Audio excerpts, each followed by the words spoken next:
Certainly, Kathy, and as you could hear that candid response by the CEO of the IEC saying that, well, what they can guarantee is that all those stations, all 23,000 of them, will be open tomorrow. But what they cannot guarantee is whether there won't be any skirmishes or any disruptions, as we saw in some parts of KwaZulu-Natal, Kathy. And I guess that will be the test for this particular elections. We heard the Minister of Police say that there are a number of hotspots that they've identified in provinces like the Eastern Cape and KwaZulu-Natal. But the question is, can the police be able to secure those particular hotspots? Obviously, we do know that we've got a limited police force and 23,000 voting stations, and obviously they won't be everywhere, but at the very least you would expect that the rights of the voters are not circumvented yesterday, that those who may be dissatisfied with service delivery or whatever other issue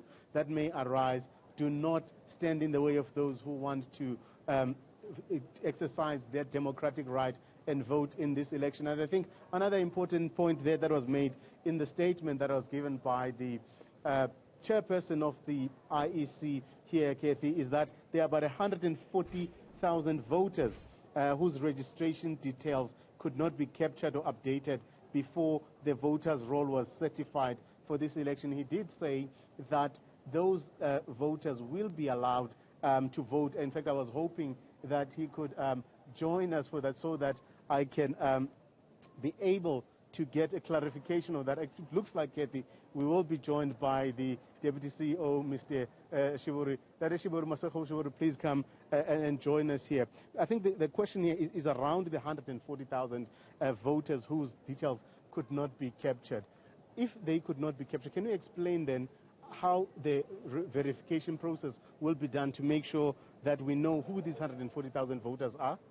Thank you for that. You'll recall that we had a voter registration weekend on the 18th and the 19th of September.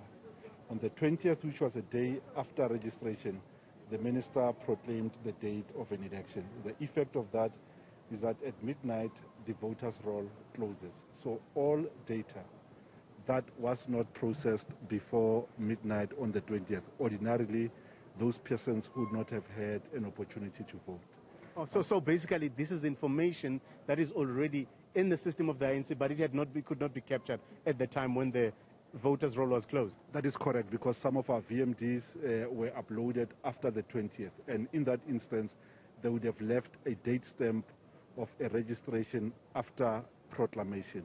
So what we have done is to take all those details of those voters, include them onto a supplementary list pre-loaded onto the voter management device in terms of Section 7 of the Municipal Electoral Act. So there is a legal provision to include those persons so that we do not disenfranchise persons in circumstances where they applied for registration. Given the tendency, Mr. Sheburi, of political parties to cry foul over an election period, do you not foresee that perhaps this issue of these 140,000 votes will perhaps be a contentious issue come counting time? We do not anticipate that it will be so. The list have been discussed with political parties and all contestants. We went even further to provide the lists to all parties and contestants contesting this election. So it will not be a surprise to political parties. They have that information. They understand the rationale behind that list being made available. Right.